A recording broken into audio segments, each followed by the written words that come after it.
Well, here we go, another edition of Racing Back. I think it's the 49th. My golly, didn't think we were going to live that long, let alone do them. Jules, we got a great guy on today. Jack of all trades, master of most. Rob McElnea. Well, ridden at all levels, all classes, taken all jobs. What, 500cc Grand Prix, TT winner, Manx Grand Prix winner, World Superbike, British Superbike, and then a team boss with enormous success. Rob, you're the perfect man for Racing Back. A warm welcome to you. Thanks, Nick and Jules. Going back at memory time, I like talk about the old stuff. So let's have a good time. Right, let's start with Grand Prix and then see how you got into them. Obviously, I think your first Grand Prix was '83, British Grand Prix, riding for the British based Heron Suzuki team then. Yeah. Crikey, yeah. I mean, the '83, I signed for Suzuki for the UK riding the GS1000, and I think I did well, and the prize for that was getting to go on a 500. So yeah. I think it was a bit of a one-off. And that year, I think it was we were all HB, about a dozen HB riders. We all got stickered up, and I got my HB T-shirt, and along with rubbing shoulders with Barry Sheen and all the Frank Concini and Randy. It was like Boot Van Dulman. I can't remember. There's so many of us all HB for that weekend. It was pretty special, yeah. As I say, it's my first Grand Prix. Big occasion. Can't remember how I got on, but yeah, it was great, amazing. And of course, it led to you getting a works ride. Yeah, '86, Marlboro Yamaha, and what a lineup! Giacomo Agostini, Eddie Lawson, and Rob McElnea. That must have been some team. I didn't see that coming at all a few years earlier, I have to say. Yeah. I think, going back a little bit, I think the Suzuki years were probably the most fun when I think about the early days. That the break they gave me there, and then the opportunity in '84, in '84 when Suzuki pulled out, and they left the team pretty high and dry with Gary Taylor trying to put things together, and I inherited probably one of the best teams in the paddock. Yeah. You know, I was a complete rookie, and the bike was old, and they were running with no budget, and literally the bike was running out of the scrap bin, and I inherited Mike Sinclair and Martin Ogborn. Yeah, you know, the team was just fantastic, and you know, I don't know if they were enthusiastic as I was, because they were getting this oversized rookie to go on the tired old Suzuki, which was, you know, it was pretty much done by the time Randy gave it back. But I was so keen and so enthusiastic, and I just wanted to do the best. And one of the best times was those first early races I did with that team, and we turned up at Salzburg, and I qualified on the front row, and it's like, oh my God, what the hell? I think Eddie was pole, and then Fred, and I was lined up next to Fred on this old Suzuki, this giant from Scunthorpe, and it was surreal. It was such an amazing time. And they're the sort of memories what really stick. And ended up having an amazing race, and I finished fifth in that. And this is like a purple patch, you know, like you talk of purple patches, and you talk of like the Rosses and the Neil Mackenzies, and the purple patches might last a couple of years. For mine, it was like a month in June in '84, I think it was. So, and the team, I say, we finished fifth there, and I remember it was unreal. Like walking around the paddock, and you could as people walk past you can hear them saying, "There's a big English guy." What the hell? You know, it's like it was a freak of nature. And the Suzuki and Barry had got his own setup there. He'd sort of fallen out a little bit. Suzuki did his own thing, and the bike. You know, the bike was old. Barry was just young and fearless. So I don't think I was super popular with Barry, because I was doing things what he said the bike shouldn't do. And then literally we went to the Nürburgring the next week, the first race on the new Nürburgring, and I totally loved the place. And I qualified fourth again on the front row, and I ended up crashing. I literally crashed on the second lap or whatever, but it was just like a surreal time. And then the guys literally left Nürburgring, drove to the TT. I got on a plane, flew out. The TT started practice. I flew over to ride my 1000cc bike at the TT. And then the 500 team arrived.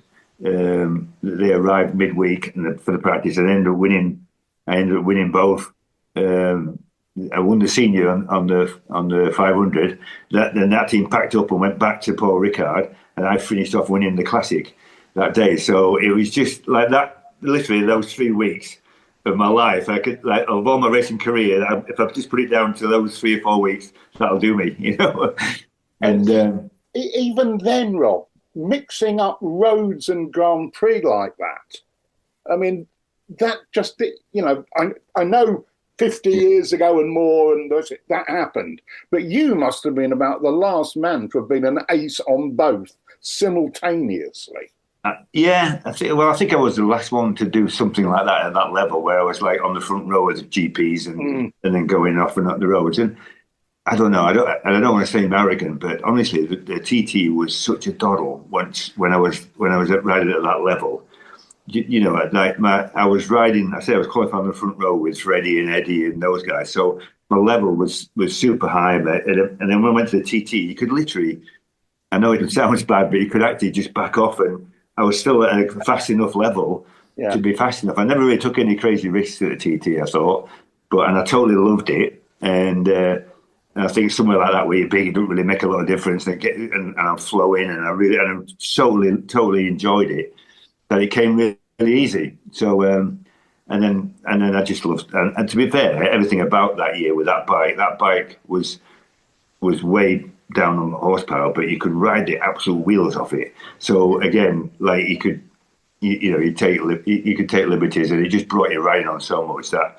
So I could see a big ball. The tennis players, when you see a big ball, everything slows down, and you've got plenty of time. So that was brilliant. Ironically, Martin Ogborn, who took the piss the last year, the next year, because I went back because I was at Silversburg, and I'm going, if I ever got a chance on one of those jams, you watch me go. And I got one the next year, and I finished the same 5th place as what I did on the old Suzuki. So he took the mickey out of me for years for that. I can imagine. So, what was it like coming back to riding a Grand Prix after the TT? We spoke to Steve Webster. I know it's sidecars, but he said he could tell when people had been riding in the TT when they came back to riding a Grand Prix because they were a little bit more cautious. Did you feel that? Picture this, me, Reese Witherspoon, in London, ordering fish and chips so often they might start wrapping me in paper. I'm traveling with my Wells Fargo Autograph Journey card, so I earn rewards wherever I book travel. 5 times points with hotels, 4 times with airlines, 3 times on restaurants and other travel, and 1 point on other purchases. Imagine getting rewarded for eating a toad in the hole. Wait, what is a toad in a hole? Visit wellsfargo.com/autograph journey. Terms apply. Well, this is the other side of the story. This is when the purple patch ended, because I flew back. I literally left the Isle of Man on the Friday, and it was a bank holiday weekend, and it was Paul Ricard, just literally that weekend.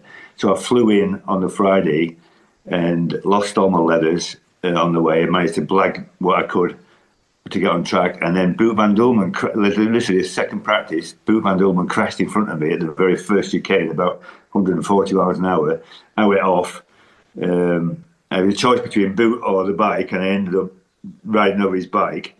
And then I ended up severing some ligaments in my knee, and that was pretty much it for that season. So I never really got back into it. I came back at the British Grand Prix probably about 4 or 5 races later.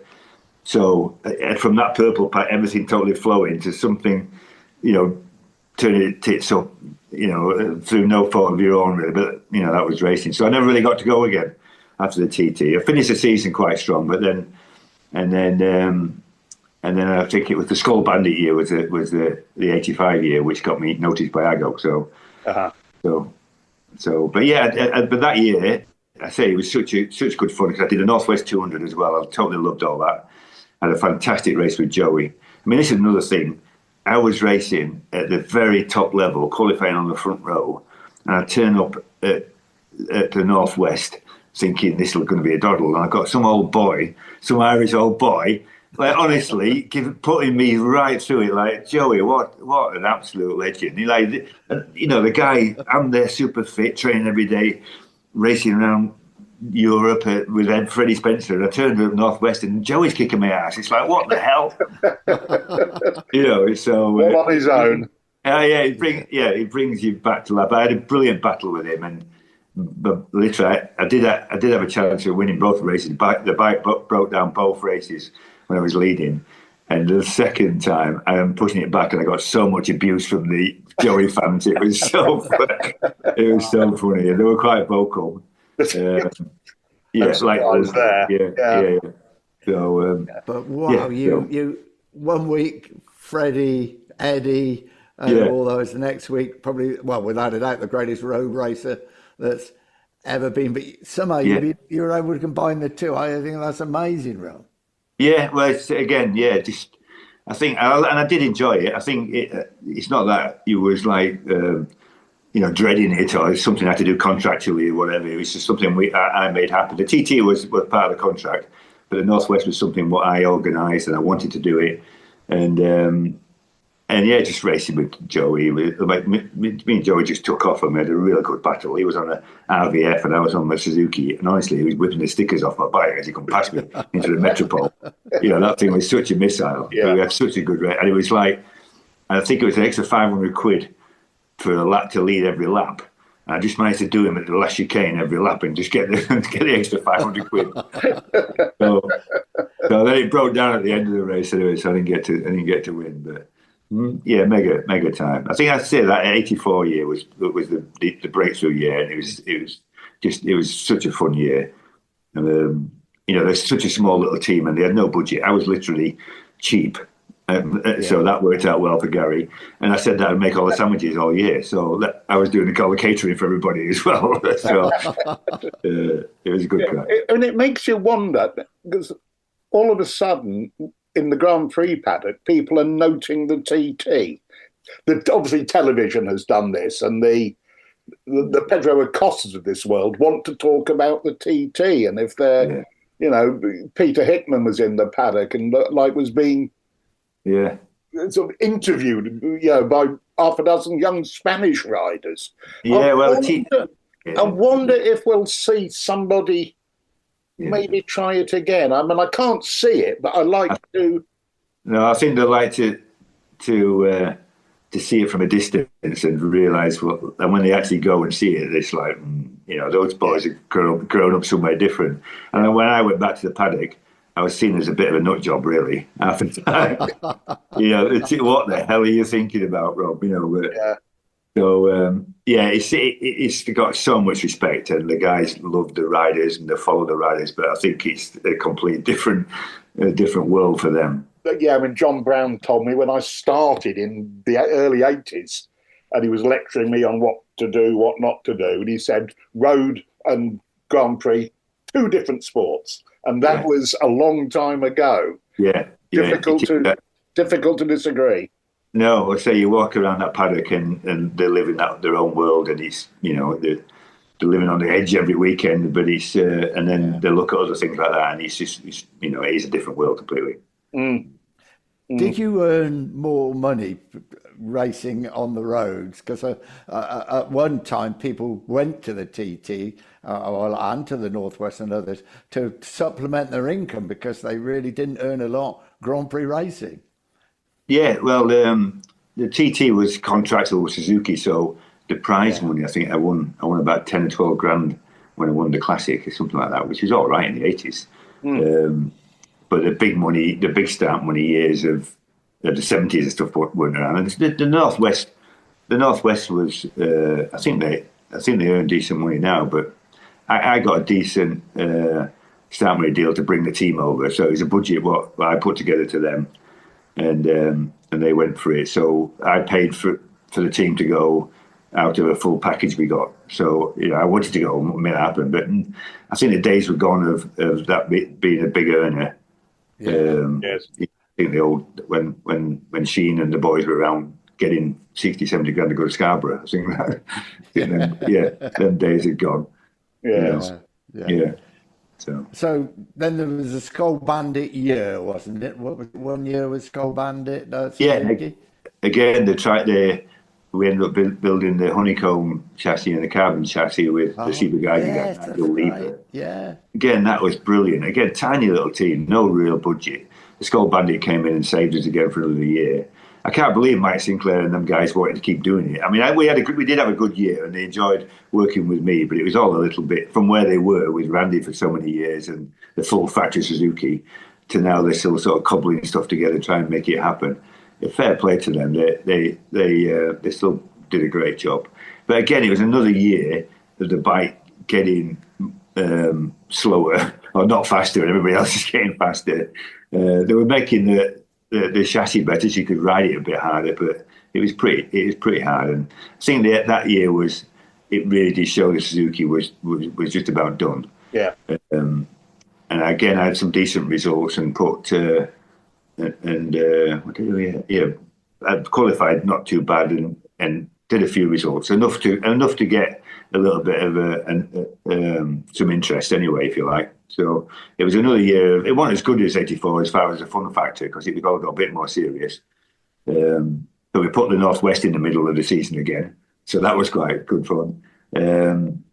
But again, it was just a stepping stone. I managed to do enough to get interest. I got a little bit of an offer from Kijiva to go with them, and they flew me in a private jet and went to have lunch for the Castiglionis and the family, and then we drove down to Mazzano to test the bike, and we got an offer on the table, and literally the offer arrived, and then the next day I goes on the phone. So it's like, and my mum said if I didn't have signed for Agile, my mum would never have spoke to me. So she didn't answer the phone, did she? Was she when he phoned up? Yeah, well, it was one of them. He phoned up and like, it's Agostino phone. Someone's taking a mickey. I thought it was like my mates from Scuddy. Yeah. And anyway, it wasn't. And literally within a couple of weeks, I flew over to Paris to meet him, and I was a little bit flipping. I bumped into him a few times. I had a few chats with him through the year, but I think someone had let him down. I don't know who he was trying to. Can't remember who he was trying to get, but again, I came pretty cheap. And that suited Aggo pretty well. But yeah, it was just like, I'm starting to think about it. It's all sort of coming back about now, and like, I don't know. I guess I was always a fanboy. It's like crazy. I'm from Scunthorpe, and I've grown up on an old bull taco, like puttering around muddy gullies and muddy streams, and now I'm ending up with Eddie Lawson, flipping superbiker side, a dirt track specialist, and Eddie, the world champion, one of my complete heroes. So all the bits are real. And I don't think I ever really changed all the time I was there. I think, I was a bit too big and I had things against me, but I also had a bit too much respect as well a lot of the time. Yeah. Me and Gardner came through at the same sort of times, and yes. Gardner, we battled quite a lot in England, and I was pretty close to him. And then he got on to I went first to the GP, did quite well, and he hated the thought of that. Then he turned up, and the Honda was definitely better than the Suzuki, and everything clicked for him. But he didn't give a monkeys. I'm like Eddie and Fred, and he's like, I'll stripe him into the first corner if I have to. He didn't give a monkey, and that was a big difference. Yeah. He was super talented anyway, but he wasn't in awe like I was. He wasn't a fanboy like I was a fanboy anyway. Yeah. So I think it makes a bit of a difference to be fair. Yeah. I'm sure it does. So, yeah. And 10 and 15 kilos. Yeah. Yeah. What, the V4 Yamaha then? And you finished 5th in the championship, Rob, so couldn't have been too much a fanboy. No. Yeah, I mean, I had a great year. I had a really great year that year. Sort of frustrated because I thought, again, I started the year, I went, if you've got time to talk about it, but the very first test was Guyana. So the first time we got to meet with everybody, and the 250 team was going with Cadalora and Martin Wimmer. And I met Eddie and all the boys for the first time, really. We did a super bonding trip. And Aggo was brilliant. And then, so I'm dreaming of this day. And the first day we roll out of the pit lane, and my Marlboro Yamaha leathers on my factory bike with my name on the side of it. It just like, it was weird. It was really weird. You know, it probably sounds funny to you guys thinking that it was just like a normal, but it wasn't normal. You know, and I never sort of accepted it being normal. You know, it was still special. And got the first day, got going, just settled down, got everything sort of set for me, built up, and then the second day, and we had dinner at night time, and Ed would never really, he seen me riding a little bit, but he didn't really know my sort of style. And he sort of said, "Don't worry, Rob, these bikes are solid. You'll never ever wash the front out on these bikes." I'm like, "Oh, flipping at that," you know, give me a lot of confidence. He hadn't had to see me ride. I don't think we don't ride like the Americans. Yeah. So the next morning, we're out together, and I'm matching him pretty much lap for lap. I'm coming the first session, I'm sort of pretty close to him. I'm thinking, bloody hell, this is not. But bearing in mind that Eddie's just gathering his information, and I'm fucking bold to the wire. And then so I go takes the top Japanese guy out the back. Oh, come on, watch my new signing, Big Lob. Come on, watch. So he goes around the back, and I'm going, right. I go, stand back, watch this, and I flick it in and lose the front, and I end up at his feet. Like the bikes in bits. It's all like that red Cayenne. It's all this red dust. Yeah. And I roll to his feet, get up, and the visor's missing, and my face is full of red dust. And I'm looking. As I look up, he's turned and started. He's got his arm around the Japanese guy. He's walking into the distance as I climb out of the dirt. So that was flipping a tough one to take the bike back to the boys, and they go, no, don't worry, Calcarolas, don't worry. And they could see that I wanted it so much to impress everybody, whatever you put. And then Eddie sort of saying, "Oh man, you've got to try it. You've got to change the way you ride. You cannot ride like that." You know, the Europeans turn up and it's all on the front tire. You know, you flick it in and it's all on the front corner speed. And he's like, "Oh my God," he said, you can't ride like that. You've got to get on the back tire. You can't learn something like that. You know, those guys grow up with it. And I think the Europeans, all the Europeans in them at that time rode so hard at corner speed wise, you know, me and Neil and Ron and Saron, them sort of guys, they were all on the front tire. Exactly. They're all so reliant on corner speed that when the grip went, and this is why I did quite so well qualifying. I qualified all year on the front row pretty much all year. As soon as the grip sort of started to go, that was me done pretty much. I couldn't ride my style anymore. Where, you know, those guys, when the grip goes, they just sort of, you know, they get off the front tire and pick it up. You know, I'd race with Eddie and I'd be ramming him half the time in a lot of corners. You know, at the hand stop, I remember like, "Go Ed, what's going? I've been ramming him. And then literally, he'd like half the race, he'd just take off. And I said, "What happened?" He said, "I couldn't get a feeling in the front tire. I mean, if that was me, I would have been in the dirt, you know." But he was just waiting for the front tire to come, and then he'd get it up on the rear tire and go. So, yeah, I couldn't. I tried to change my style and try to work it out, but it's just something what these guys are growing up with. The 500 at that time, with the Michelins and everything, it was just so built perfectly around Fred and Ed and those guys, the way they ride. So I was quite frightening for Eddie to be when he sees me on the track, and he tried to help me, but you know, so I was super brave, if you like. Yeah, I love it, Nick. We have 7.5 minutes left. Well, I think we're going to have to do another edition, don't you? Well, that's got it. We're only in 86. We're only in 86, yeah. And what was that go like as a team manager? Because, sometimes, well, you've done it, and we were talking about this, going from Ryder and going from, 15 times world champion to team manager. It must have been, interesting. Well, again, it was brilliant. I mean, the relationship with me and Ago, and say Eddie with Ago, is totally different. Eddie's the multi-million-dollar number one guy, and I'm like I'm the second guy, and not multi-million dollars. And like he was brilliant with me. I think all of the team, him and Cal were brilliant. They really wanted me to do well. Yeah. And I crashed at Suzuki. And I knocked myself about a little bit, and I go stay with me all night, literally. So he didn't want me to have a deep sleep, so he kept waking me up and stopped me from going into whatever from having a bit of a concussion. And the next day he said, "How are you feeling, Rob?" Yeah, no problem. I mean, I'm quite used to crashing by then. He says, yeah, no problem. So he says, "You sure want to ride?" Yeah, no problem.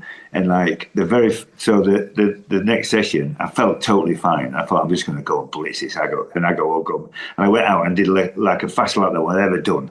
And I was like, "No, but bring him in. He thinks I've sort of got a bit, pretty much. But he was brilliant with me. He really was all the way through. And again, I was low maintenance. I was trying my best. I finished 5th in the World Championship. He should have been 4th. I should have beat Baldwin. We had a battle all year through, and it was, I think, Sweden, something didn't quite go right, and he picked me for 4th in the championship. So finishing 4th in the championship my first year with them and Eddie winning it, it would have been he was happy. He was happy with that. So he was happy until I got a second year anyway. So did pay me a few quid the next year. So. If you're a QuickBooks customer looking to grow your business without the growing pains, you need the Intuit ERP. Upgrade to Intuit Enterprise Suite in a matter of hours. It's the AI native ERP from the makers of QuickBooks. Learn more at intuit.com/ERP. Well, talking of Baldwin, was he the author of that famous quote about your size? He was. About, drafts like a truck, I think. Get me and Rob Mackie drafts like a truck, man. Yeah, that was Baldwin, wasn't it? Yeah. And that was up Salzburg. And I think followed me up going up the hill at Salzburg. Yeah. I mean, Eddie got pole there, and he drafted me up the back chute because I was quite quick through all the rest of it. It's just that back chute where they could get a bit, and I had a good run. And he drafted me literally the last lap and got pole position. He's giving me a big pat on the back as he claimed his pole position from getting a few miles an hour from me. Teamwork is. That's the goose. You were riding with all the top riders, but Eddie, you saw closer than most. 4 times world champion on 2 makes a machine. I think underrated when you talk about great world champions. He was a brilliant rider, wasn't he? He totally underrated as well, and he probably didn't mind that because he was so under the radar. He just wanted to go and ride his bike. I mean, I went and stayed with him for 3 or 4 months when I first, '88 year, I went there for summer, for pre-season. And he's, like I say, he's so non-fussed. He just wants to ride his bike. That's all he wants to do. Don't want any other bullshit. And what a talent, unbelievable talent. And when Fred turned up on the Honda was a missile, and they did for a couple of years. And that's why he left in the end. He was so pissed off with the Honda lane, with racing Gardner, and it was another level. It was an absolute another level because that Yam wasn't as strong as. I mean, all round package, it was a good bike, and he could ride beautifully. I mean, like when you watched him on TV, you never saw him sideways like Wayne and Eddie and Fred and them guys. But you followed him, and his wheel would be that far out of line, but beautiful, and every lap, absolutely beautiful. Controlled is the word for Eddie, isn't it? It was always immaculate. But I'd go off road. I went to Uplands, wasn't it? You lived in the start of the season '89, wasn't it? When he went.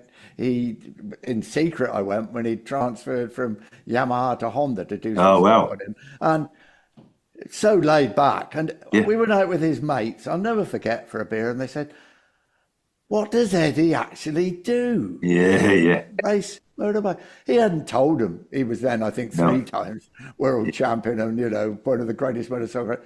They didn't even know because Eddie hadn't told them. He lived, wasn't he? Yeah, I say he had a little. At the time, he had a little bungalow in Upland, and before he bought his Hollywood plot. I went to the Hollywood. Did you? Yeah. Well, I went and stayed with him in his little place, and he had the garage was like insane, full of all his toys. But he just loved loading his motocross bike up, off-road bike, in the back of his bike. He just lived in a big van. He got a Porsche and his Mercedes, but he drove a big old van everywhere. And we go off into the desert, and we went. Into the Mojave Desert, and he's got his friend there who's got this old film set, which turns into it does it oval. So we turned up there, and there's Rainey McGee. There was Australian Rick Johnson, and then the Australian guy who was sleeping on the settee. With I had one of his bedrooms, and this is the guy who was sleeping on the settee. And like, you would not believe it on a motocross bike. He could run a tank of gas with those guys, no problem.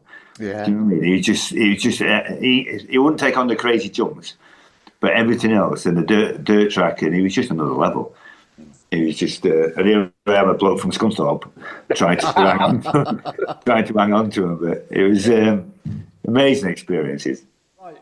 Rob, thank you for the time being, but we're going to organise it now, and we're going to do a second part because we're only in 86, 87. Loads. Well, A lot more to talk about. Yeah. Would you mind about Grand Prix racing in general at that stage? Because I think, fair to say, you live life to the full on and off the track then, as most Grand Prix riders did. Yeah, certainly did. Yeah, I think I feel lucky now. I've had a couple of new knees since then. I've got a shoulder, but generally I can still walk around pretty well and play golf and look after the kids. So yeah, we got through it. Oh, Jules, that was fantastic. Rob McElnea, the last of them, really. I mean, what a story. In the space of 7 days, it would have been 7 days, front row of the grid, 500cc grid with the greats, Freddie Spencer, or Fred, as he called him, and Eddie Lawson, Ed.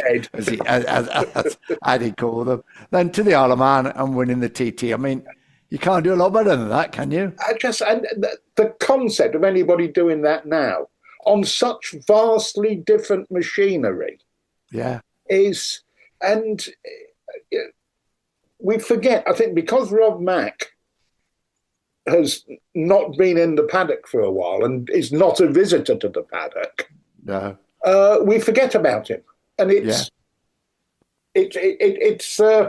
wrong. The bloke was that good. He was. He certainly was. And the Eddie Lawson stories and the Aggo story, he had to sign for Aggo because his mum would have never forgiven him after he phoned up. Yeah. But I mean, the absolute fascinating insight to how it was then as well. Yeah. And he's still thoroughly enjoyed. And there's still that old proper racer, bitter and twisted bit. I should have beaten Baldwin to fourth. Yeah, that's right. Still rankles. Yeah, there's still things niggling away at him. Yeah. Well, I'm glad to tell you, people listening and watching, we enjoyed it so much. Rob stayed on. So next week, Rob returns, and he has got some stories about his teammate Kevin Schwantz that you just got to hear. He had a year with Kevin Schwantz. He was, I think, brought in really to as Kevin Schwantz's tutor, but it didn't really work out like that, did it? Minder, tutor, guardian, whatever. But it's very different from his relationship with Ed Lawson that you've just heard about. Right, motorsporttickets.com, as you know. Buy all your tickets for 4 MotoGP, World Superbike, TT races on the Isle of Man, and, of course, Formula One as well, 4 wheels as well. QR code will be coming up on the screen. Please don't forget. Buy them for those, and it helps us as well. Jules, all help needed, isn't it? We just love it. We do. Everything helps to get us up the algorithms, to get the pod to more people, especially if you subscribe to your supplier. That doesn't necessarily mean money. That just means signing up to be notified when a new one drops. Or you can join the Paddock Club thing and get the pod earlier, and forums and a few other bits. Yeah, and thanks for writing in some really nice comments about the podcast with Peter Clifford. And we are going to have Peter back to talk about the Red Bull rookies more than anything else. Of course, they got underway in Jerez last week. And a couple of people have written in, said, Julian, about you writing a book about the racing Honda, I think, and also about the Aoki brothers. I think they were mentioned, but you haven't actually written a book about it. I have never written anything about the Aoki brothers. No. I wish I had. My Honda V4 book was primarily on the road bikes and the Formula One stroke endurance bikes, and is now. I wish I'd kept a few because it gets about 50 quid if you can find one, but I haven't got a supply, unfortunately. Always on the lookout for a bargain. That's our Jules.